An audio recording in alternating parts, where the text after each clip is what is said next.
I've been thinking a lot recently about what user adoption means for the app business. There's so many stories about technologies and applications that were great ideas and have been on the market for a long time before they either died or they really took off. And when we speak about user adoption, usually we talk about metrics like number of downloads or number of people who've signed up. But the real success when it comes to adopting a technology is how people are using the app. How much using the app has become a part of their everyday way of doing things. Maybe it's because I'm spending so much time on video calls these days that this is the one example that jumped to mind. Video calling has been around for a long time. In fact, the technology's existed since 1927, but it's only been in really recent times that video calling has become part of normal life for us.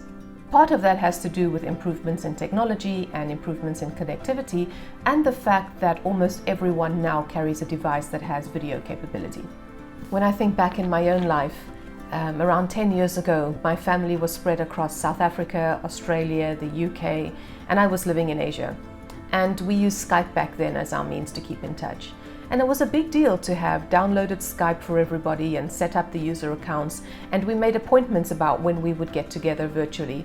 And at the appointed time, we'd all gather around a laptop screen or a PC screen, and we'd have our Skype call. And it was an occasion. There was a novelty factor for it, and everybody felt a little bit weird about being on video. Fast forward to current times, and I'm sure you can imagine how much the scene has changed. Even my parents, who are now in their mid and late 70s, when they're out and about, will not hesitate to pull out their mobile phones and spontaneously make a FaceTime or WhatsApp video call just because they want to have a quick catch up or because they want to share a moment, and they toggle between their front and back cameras like pros.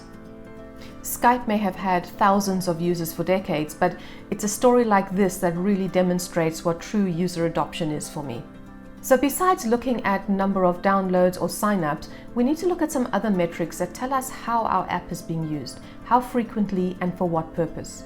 Because what we all want is that our apps become as indispensable to the market as video calling has become to all of us.